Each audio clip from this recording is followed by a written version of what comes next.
queenmaker. Iya. Padahal kingmakernya Pak Jokowi. Suka nggak suka, semua ini kingmakernya bukan Surya Paloh, bukan Bu Mega, tapi Pak Jokowi. Boleh Bang nanti ditangani.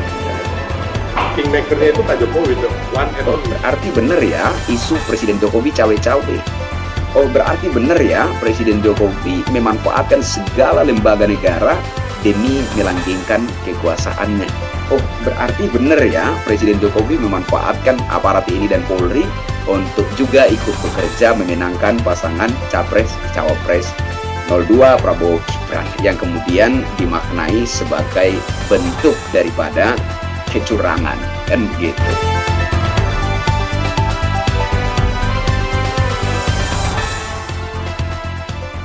Assalamualaikum warahmatullahi wabarakatuh. Salam sejahtera, shalom, Om Swastiastu, Namo Buddhaya, salam kebajikan. Ketemu lagi dengan saya Kristianto Yen Oni, salam NKRI. Saya ingin menanggapi salah satu statement dari Bang Sylvester Matutina. Beliau adalah Ketua Solidaritas Merah Putih dan kemudian statusnya dalam tim kampanye nasional Prabowo Gibran adalah wakil ketua. Tepatnya salah satu wakil ketua tim pemenangan nasional Prabowo Gibran. Jadi beliau katakan bahwa kingmaker untuk pemilu Pilpres 2024 adalah Presiden Jokowi. Bukan Pak Surya Paloh, bukan Ibu Megawati, melainkan Presiden Jokowi satu-satunya. Pada dasarnya, apa yang disampaikan oleh Bang Sylvester Matutina tersebut benar dan saya sepakat. Benar bahwa Presiden Jokowi merupakan sejatinya kingmaker untuk pemilu Pilpres 2024. Tetapi menurut saya, mohon maaf untuk Bang Sylvester. Menurut saya kalau menyampaikan hal semacam ini mesti diikuti dengan penjelasan secara detail agar tidak kemudian menimbulkan persepsi yang macam-macam di masyarakat tentang Presiden Jokowi. Mengingat belakangan ini ada berbagai pihak yang sepertinya gemar sekali membangun dan menebar isu-isu negatif untuk menyudutkan, memojokkan Presiden kita, Presiden Republik Indonesia, Insinyur Haji Joko Widodo. Nah, oleh sebab itu menurut saya, bagi kita pendukung pemerintahan yang sah saat ini dan juga pendukung pasangan Capres-Cawapres Prabowo Gibran mesti bijaksana dalam membangun opini. Karena bagaimanapun juga, apalagi Bang Sylvester ini kan salah satu wakil ketua tim kampanye nasional Prabowo Gibran. Sehingga apapun yang Abang sampaikan tentu akan menjadi konsumsi publik. Nah, sayang sekali kalau itu tidak diikuti dengan penjelasan secara detail dan kemudian masyarakat mulai menyerap itu dan menganalogi. Bagaimana kalau kemudian masyarakat mulai berpikir, oh berarti benar ya isu Presiden Jokowi cawe-cawe. Oh berarti benar ya Presiden Jokowi memanfaatkan segala lembaga negara demi melanggengkan kekuasaannya. Oh berarti benar ya Presiden Jokowi memanfaatkan aparat TNI dan Polri untuk juga ikut bekerja memenangkan pasangan Capres-Cawapres 02 Prabowo Gibran yang kemudian dimaknai sebagai bentuk daripada kecurangan, kan begitu. Nah, sehingga benar bahwa Presiden Jokowi merupakan kingmaker untuk pemilu Pilpres 2024. Tetapi mesti juga dijelaskan. Menurut saya secara pribadi, saya memahaminya merujuk kepada tingkat kepuasan masyarakat terhadap kepemimpinan Presiden Jokowi. Di mana tingkat kepuasan masyarakat itu hingga saat ini masih berkisar dari angka 70 hingga 80%. Artinya, masyarakat yang mendukung bahkan mencintai Presiden Jokowi itu berada di kisaran angka 70 sampai 80%. Nah, wajar saja kemudian ketika terlihat kecondongan Presiden Jokowi terhadap pasangan capres-cawapres tertentu, maka capres-cawapres tersebut menjadi pemenang Pilpres 2024. Itu menjadi sangat wajar. Jadi saya secara pribadi, misalkan saya mengidolakan seseorang, kemudian saya mengikuti apa yang dia lakukan, saya mengikuti langkahnya kemana dia pergi, itu menjadi hal yang sangat wajar. Karena saya mengidolakan beliau. Nah, saya pikir itu yang terjadi di momen Pilpres 2024, di mana masyarakat begitu mencintai Presiden Jokowi, terkhususnya di grassroots, di akar rumput.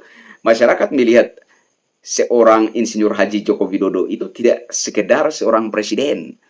Masyarakat melihat sosok Insinyur Haji Joko Widodo itu tidak sekedar seorang kepala negara. Masyarakat memandangnya seperti bapak sendiri. Karena Presiden Jokowi punya gaya pendekatan yang sangat luar biasa. Saya sudah mencoba menggambarkan itu dengan berbagai perumpamaan.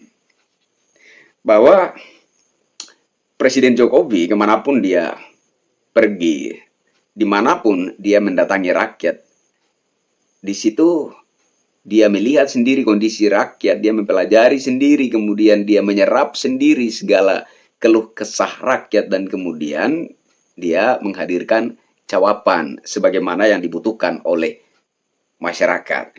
Nah, pendekatan semacam inilah yang sebenar-benarnya dibutuhkan oleh rakyat, sehingga wajar saja kemudian masyarakat itu mendukung, mencintai, dan mengidolakan beliau. Nah, kemudian pada momen Pilpres 2024, masyarakat melihat gestur Presiden Jokowi condong mendukung pasangan Capres-Cawapres 02 Prabowo Gibran. Tapi saya melihatnya kecondongan Presiden Jokowi tersebut tidak kepada Gibran Rakabuming Raka sebagai anaknya. Saya melihat kecondongan Presiden Jokowi itu lebih kepada Bapak Prabowo Subianto. Nah, kenapa begitu?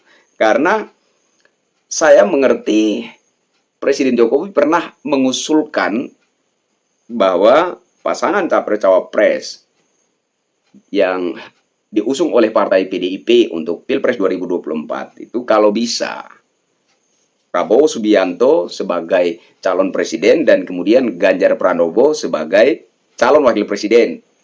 Ini pernah diusulkan oleh Presiden Jokowi kepada Ibu Megawati Soekarno Putri, tetapi usulan tersebut ditolak oleh Ibu Megawati. Nah, kalau menganalisa hal ini, maka menurut saya jelas kecondongan Presiden Jokowi kepada pasangan Capres-Cawapres 02 itu lebih ke arah Bapak Prabowo-nya.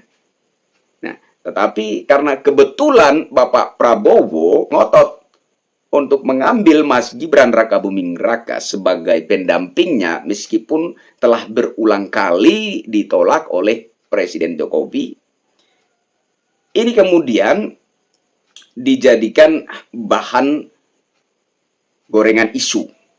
Seolah-olah kecondongan Presiden Jokowi yang terlihat dari gesturnya mendukung pasangan Capres-Cawapres 02 itu karena ada anaknya, Gibran Rakabuming Raka. Padahal tidak seperti itu.